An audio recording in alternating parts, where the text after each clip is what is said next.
नमस्कार भक्तों, आप सभी का हमारे चैनल डिवाइन ट्रिनिटी 108 में हार्दिक स्वागत है।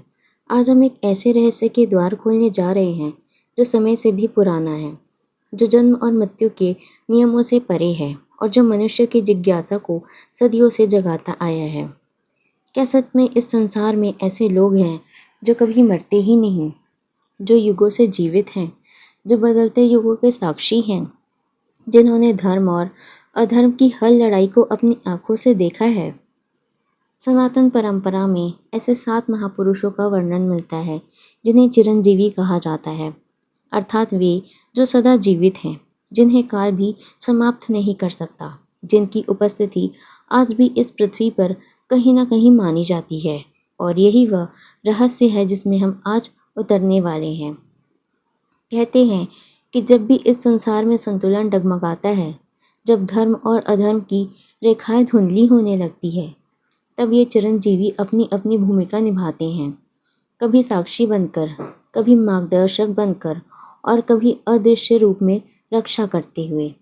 और हमारी इस यात्रा की शुरुआत होती है एक ऐसे नाम से जो शक्ति से अधिक पीड़ा और वीरता से अधिक श्राप का प्रतीक बन चुका है। वह है अश्वत्थामा। अश्वत्थामा महान गुरु द्रोणाचार्य के पुत्र, जिनका जन्म ही असाधारण था, जिनके मस्तक में एक दिव्य मणि थी जो उन्हें अपराजेय बनाती थी, जिनके भीतर बचपन से ही अपार शक्ति थी, लेकिन उसी शक्ति के साथ एक गहरी असुरक्षा और पीड़ा भी थी, क्योंकि उनका बचपन वैभव में नहीं बल्कि अभाव में बीता। और यही अभाव उनके भीतर एक ऐसी ज्वाला बन गया जिसने उन्हें महान योद्धा तो बनाया, लेकिन भीतर से अस्थिर भी रखा। महाभारत का युद्ध केवल राजाओं का युद्ध नहीं था, वह अहंकार, प्रतिशोध और धर्म अधर्म की सीमाओं का युद्ध था। और इसी युद्ध में अश्वत्थामा ने अपने पिता के लिए, अपने मान सम्मान के लिए और अपने अस्तित्व के लिए लड़ाई की।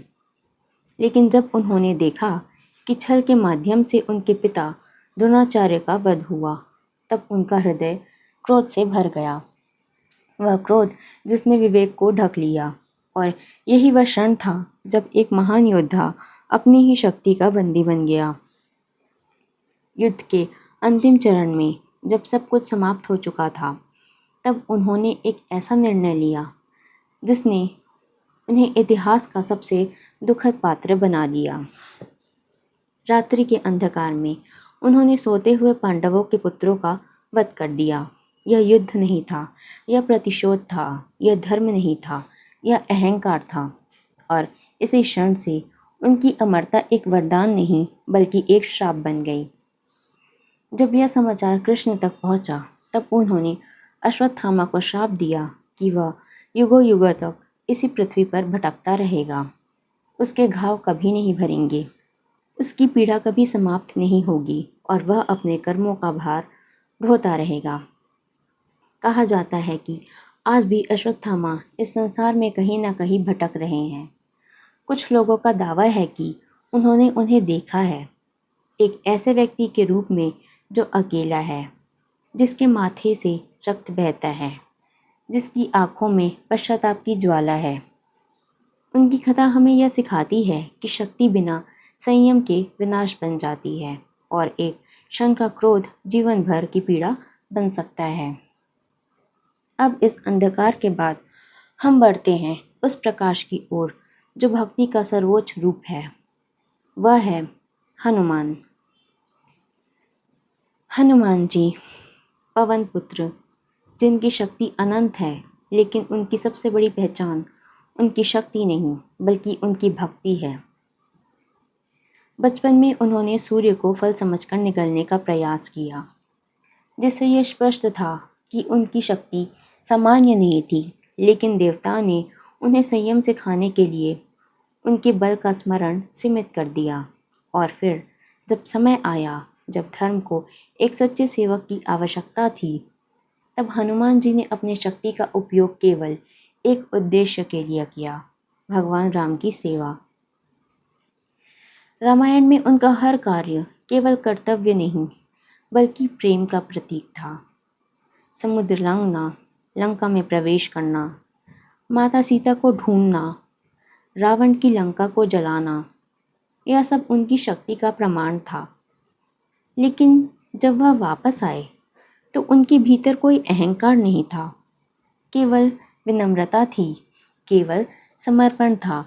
और जब राम ने उन्हें वरदान देने की इच्छा जताई, तब उन्होंने धन, यश या शक्ति नहीं मांगी। उन्होंने केवल यही कहा कि उन्हें सदा प्रभु की सेवा करने का अवसर मिले। और इसी निस्वार्थ भक्ति के कारण उन्हें अमरत्व का वरदान मिला। कहा जाता है कि जब तक इस संसार में राम नाम लिया जाएगा, तब तक हनुमान जी इस पृथ्वी पर रहेंगे। और आज भी जहाँ सच्चे मन से भक्ति होती है, वहाँ उनकी उपस्थिति महसूस की जा सकती है।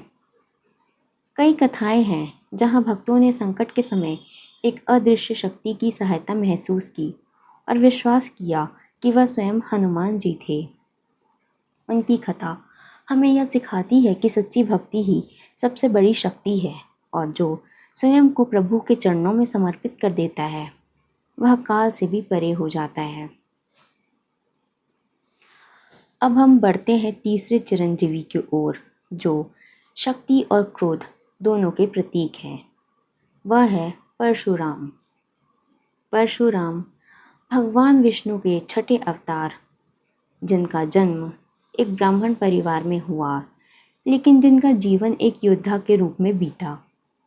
उनका समय ऐसा था जब क्षत्रिय शक्ति का दुरुपयोग कर रहे थे, जब अहंकार ने धर्म को पीछे छोड़ दिया था, और तब परशुराम ने अधर्म के विरुद्ध युद्ध छेड़ा। उन्होंने केवल एक बार नहीं, बल्कि कई बार पृथ्वी को अन्याय से मुक्त किया। उनकी कथा केवल युद्ध की ही नहीं, बल्कि तपस्या और आज्ञा पालन की भी है। जब उनके पिता ने उन्हें अपनी माता का वध करने का आदेश दिया, तब उन्होंने बिना प्रश्न किए उस आदेश का पालन किया, और फिर अपनी तपस्या के बल से उन्हें पुनः जीवित भी किया। यह घटना उनके चरित्र की जटिलता को दर्शाती है, जहाँ कठोरता और भक्ति दोनों साथ चलते हैं। अंततः उन्हें अमरत्व का वरदान मिला, और कहा जाता है कि वे आज भी हिमालय के किसी गुप्त स्थान पर तपस्या कर रहे हैं, और समय आने पर पुनः प्रकट होंगे। अब हम आगे बढ़ते हैं उस चिरंजीवी की ओर जो हमें यह सिखाते हैं कि सत्य का साथ देना ही सच्चा धर्म है। वह है विभीषण। विभीषण रावण के भाई एक ऐसे परिवार में जन्मे जहाँ अधर्म का बोलबाला था, लेकिन उन्होंने अपने भीतर के सत्य को नहीं छोड़ा। उन्होंने रावण को समझाने का प्रयास किया, उसे सही मार्ग पर लाने की कोशिश की। लेकिन जब रावण ने उनकी बात नहीं मानी, तब उन्होंने धर्म का साथ चुना, भले ही इसके लिए उन्हें अपने ही परिवार के विरुद्ध जाना पड़ा। उनका यह निर्णय आसान नहीं था, लेकिन यही निर्णय उन्हें चिरंजीवी बनाता है, क्योंकि उन्होंने यह सिद्ध किया कि सच्चा धर्म रिश्तों से नहीं, बल्कि सत्य से जुड़ा होता है। भगवान राम ने उनकी निष्ठा से प्रसन्न होकर उन्हें अमरत्व का वरदान दिया और उन्हें लंका का राजा बनाया। उनकी कथा हमें यह सिखाती है कि जब जीवन में कठिन निर्णय लेने का समय आए, तो हमें सत्य का साथ देना चाहिए, चाहे परिस्थितियाँ कैसे भी हों। अब हम बढ़ते हैं पांचवें चिरंजीवी की ओर, जो ज्ञान और गुरु परंपरा के प्रतीक हैं। वह है कृपाचार्य। कृपाचार्य महाभारत काल के महान गुरु, जिन्होंने दोनों पक्षों को शिक्षा दी, जिन्होंने युद्ध के बाद भी ज्ञान को जीवित रखा। उनकी अमरता का अर्थ केवल शरीर का जीवित रहना नहीं, बल्कि ज्ञान का निरंतर प्रवाह है। कहा जाता है कि वे आज भी जीवित हैं और उचित समय पर योग्य लोगों को मार्गदर्शन देते हैं।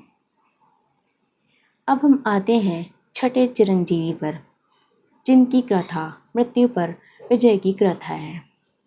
वह है मार्कंडेय।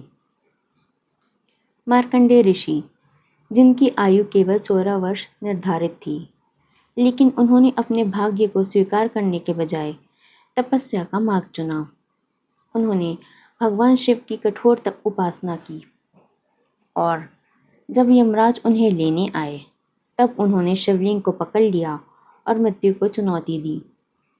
उनकी भक्ति से प्रसन्न होकर भगवान शिव प्रकट हुए और उन्हें अमरत्व का वरदान दिया। कहा जाता है कि मार्कंडेय ऋषि ने प्रलय तक का दर्शन किया। उन्होंने ब्रह्मांड के अंत और पुनः सृजन को देखा और वे समय के साक्षी बन गए। उनकी कथा हमें यह सिखाती है कि सच्ची भक्ति से भाग्य भी बदला जा सकता है। और अंत में हम आते हैं 7वें चिरंजीवी पर, जो दान और त्याग के प्रतीक है। वह है बाली। राजा बलि एक ऐसे असुर राजा जो अपनी दानशीलता और धर्म के लिए जाने जाते थे। जब भगवान विष्णु वामन अवतार में उनके पास आए और 3 पग भूमि मांगी, तब उन्होंने बिना हिचकिचाए सब कुछ दे दिया। और जब भगवान ने 3 पग में पूरा ब्रह्मांड नाप लिया, तब उन्होंने अपना सिर भी अर्पित कर दिया। इनके इस त्याग और समर्पण से प्रसन्न होकर भगवान ने उन्हें अमरत्व का आशीर्वाद दिया और कहा कि वह युगों तक जीवित रहेंगे। उनकी कथा हमें यह सिखाती है कि सच्चा त्याग ही सच्ची महानता है। दोस्तों, ये 7 चिरंजीवी केवल पात्र नहीं हैं, ये जीवन के 7 सिद्धांत हैं। संयम, भक्ति, धर्म, सत्य, ज्ञान, तपस्या और त्याग। ये हमें सिखाते हैं कि अमरता शरीर की नहीं बल्कि कर्मों की होती है, और जो व्यक्ति इन गुणों को अपनाता है वह वास्तव में अमर हो जाता है। कहते हैं कि ये संसार में आज भी कहीं ना कहीं मौजूद हैं। शायद हम उन्हें देख नहीं पाते, लेकिन उनकी उपस्थिति आज भी इस ब्रह्मांड में है और शायद वे आज भी हमें देख रहे हैं, हमारे कर्मों का साक्षी बनकर। तो क्या आप मानते हैं कि ये चिरंजीवी आज भी जीवित हैं? कमेंट्स में बताइए। अगर आपको यह कथा पसंद आई हो तो वीडियो को लाइक करें, शेयर करें और चैनल डिवाइन ट्रिनिटी 108 को सब्सक्राइब ज़रूर करें। धन्यवाद।